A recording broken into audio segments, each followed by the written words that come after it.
अस्सलाम वालेकुम students, cut to fit में खुशामदीद। इकनॉमिक्स 401 के सिलसिले में बात करते हुए आज हम 7वें लेक्चर पर बात करेंगे। 7वां लेक्चर इलास्टिसिटीज़ पर ही मुश्तमिल है। इसमें ये बता रहा है कि इन इलास्टिक डिमांड क्या है, इलास्टिक डिमांड क्या होगी,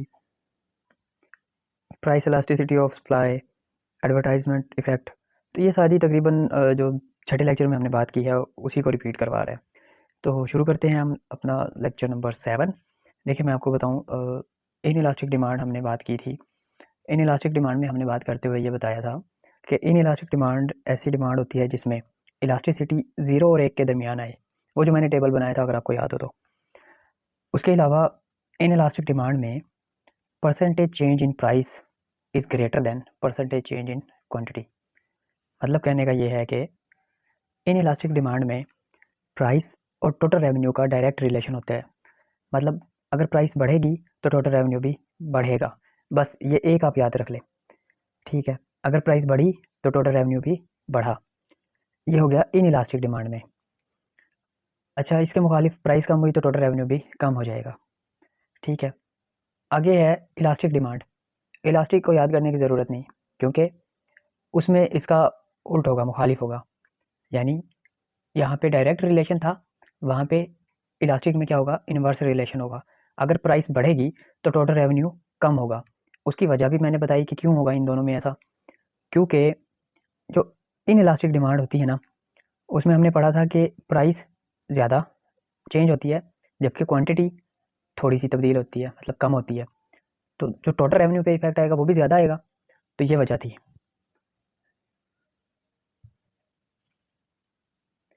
ये देखें, वही बात कर रहा है, as price increases total revenue will decreases. ठीक है, इन्वर्स रिलेशन है इसका प्राइस के साथ। और जो टोटल रेवेन्यू डिक्रीज़ होगा तो इलास्टिक में क्वांटिटी भी डिक्रीज़ होगी। इसके हमने वो बाकायदा ग्राफ पढ़े थे, अगर आपको याद हो तो। जो मैंने ब्लू कलर से उनका गैप नहीं बताया था, तो ये सारी वही बात रिपीट कर रहा है।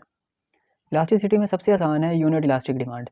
यूनिट इलास्टिक डिमांड में प्राइस तो इंक्रीज़ होगी, लेकिन टोटल रेवेन्यू चेंज नहीं होगा, चाहे प्राइस बढ़े या कम हो, टोटल रेवेन्यू सेम रहेगा। हाँ, प्राइस अगर बढ़ेगी तो क्वांटिटी डिक्रीज़ हो जाएगी, जितनी प्राइस बढ़ेगी उतनी ही क्वांटिटी डिक्रीज़ हो जाएगी, तो टोटल रेवेन्यू सेम रहेगा।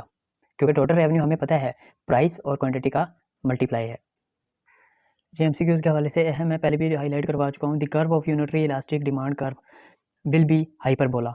यूनिटरी इलास्टिक की हाइपरबोला होगी। Determinants of price elasticity of demand इंतहाई अहम है, 3 नंबर का सवाल है ये। और इसके ये नाम ही आपसे पूछेंगे, लेकिन मेरा काम तो आपको समझाना है तो मैं आपको बता देता हूँ। सबसे पहले है number of close substitutes available in the market. देखें, the more substitute available in the market the more elastic demand will be in response to change in price.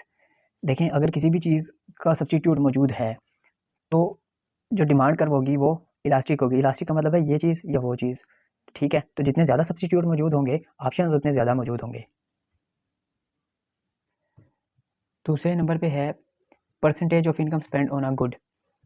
इसमें यह होता है कि देखिए, जितनी ज़्यादा आपकी इनकम होगी और वो आप स्पेंड करना चाहें तो उतनी ज़्यादा इलास्टिक होगी। अगर कम से कम आप इनकम स्पेंड करें तो वो इन इलास्टिक की तरफ जाती जाएगी। क्यों? क्योंकि आपके पास पैसे ही थोड़े हैं, तो चीज़ें खरीदने के ऑप्शंस जो है आपके पास वो कम होंगे ना। इसके बाद तीसरा जो फैक्टर है वो है टाइम पीरियड का, कि जितना ज़्यादा टाइम होगा उतने ज़्यादा ऑप्शंस आपके पास बढ़ते जाएंगे।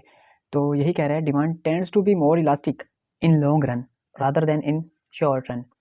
तो ये एमसीक्यूज के हवाले से बहुत अहम है। Demand tends to be more elastic in long run.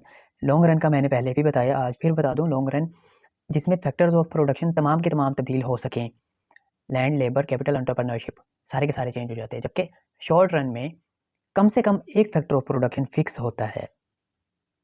उसके बाद है effects of advertising on demand curve. ये भी अहम है, पूछा जाएगा।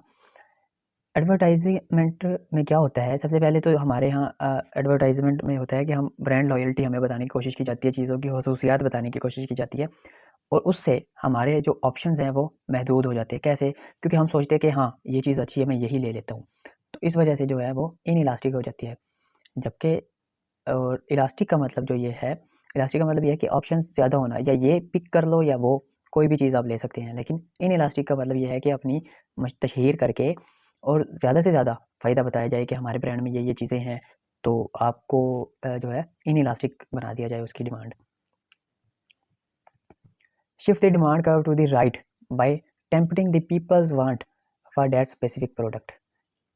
हमने शिफ्ट इन डिमांड कर्व पढ़ा था, उसमें हमने ये पढ़ा था कि टेस्ट ऑफ द कंज्यूमर, अगर आपको कोई चीज़ ज़्यादा पसंद आ गई तो आप वो खरीदेंगे, ज़्यादा खरीदेंगे। तो एडवर्टाइजमेंट में भी यही होता है, ठीक है। उसके बाद है प्राइस इलास्टिसिटी ऑफ सप्लाई, ये तारीफ हम पहले भी पढ़ चुके हैं। Relative response of change in quantity supplied to our relative change in price, यानी प्राइस के हिसाब से क्वांटिटी में जो चेंज आता है वो इलास्टिसिटी कहलाता है। और अगर सप्लाई की बात है तो सप्लाई इलास्टिसिटी होगा, डिमांड की बात है तो डिमांड इलास्टिसिटी होगी। अब यूनिटरी इलास्टिक की यह खसूसियत है कि वो सेंटर से शुरू होती है, ओरिजिन से, और 90 का एंगल पे होती है। उसके अलावा ये देखें, ये मैंने ड्रा की है इन इलास्टिक सप्लाई कर्व पे। इन इलास्टिक का मैंने आपको बताया कि क्वांटिटी में थोड़ा सा तब्दीली आती है, ये देखें क्वांटिटी में बिल्कुल इतनी सी तब्दीली है, जबकि प्राइस में कितनी ज़्यादा तब्दीली आई हुई है, ठीक है। अब इसका टोटल रेवेन्यू भी ज़्यादा बढ़ेगा प्राइस के साथ, डायरेक्ट रिलेशन होता है। इसी तरह और ये जो दूसरी लाइन है इलास्टिक की, ये इलास्टिक पे आप खुद ड्रा कर सकते हैं। इसमें क्वांटिटी में ज़्यादा फ़र्क है, प्राइस में ज़्यादा फ़र्क है, तो ये बिल्कुल सारी वही बातें रिपीट हो रही हैं। इसमें जो अहम है वो ये है कि calculating इलास्टिसिटीज between 2 points at the same curve involve arc elasticity method, while calculating elasticity at a certain point involves point elasticity method। मतलब एक ही कर्व है और उसके दरमियान, ये पहले भी हम कर चुके हैं वैसे इलास्टिसिटी, आर्क इलास्टिसिटी में जब हमने देखा था। मिसाल के तौर पे मेरे पास कोई भी एक कर्व है, ये यूनिट वाली में देख लेता हूँ। इसमें अगर मैंने 2 पॉइंट के अक्रॉस, एक मैं यहाँ इस पॉइंट पे अगर निकालना चाहूँ और एक मैं दूसरे पॉइंट पे, मैं मिसाल के तौर पे इस पॉइंट यहाँ और यहाँ, इन 2 पॉइंट के दरमियान मैं इलास्टिसिटी, यहाँ इसकी इलास्टिसिटी अगर मैं फाइंड करना चाहूँ तो मैं क्या करूँगा, कौन सा मेथड इस्तेमाल करूँगा, तब मैं 2 पॉइंट्स के दरमियान होगा तो elasticity, arc elasticity method use करूँगा। जबकि मैं अगर सिर्फ एक पॉइंट पे, इस पॉइंट पे अगर मैं इलास्टिसिटी फाइंड करना चाहूँ, या किसी भी पॉइंट पे मैं यहाँ अगर इलास्टिसिटी फाइंड करना चाहूँ इस जगह पे, तो उसके लिए कौन सा होगा, पॉइंट इलास्टिसिटी मेथड होगा। और ये दोनों मेथड हम पहले पढ़ चुके हैं। उसके बाद है determinants of price elasticity of supply.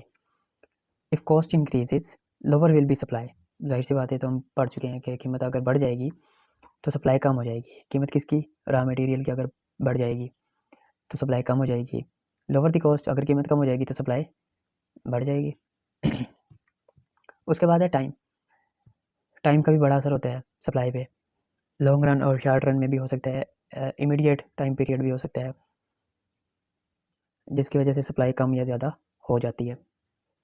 तो ये थी आज की वीडियो। अगर ये वीडियो आपको पसंद आई है तो लाइक कीजिए, चैनल को सब्सक्राइब कीजिए। इस लेक्चर से जो सवालात बन सकते हैं वो मैंने लेक्चर के दरमियान में साथ के साथ बता दिए हैं। मिलते हैं अगले लेक्चर में, तो ख्याल रखिएगा अपना। अल्लाह हाफिज़।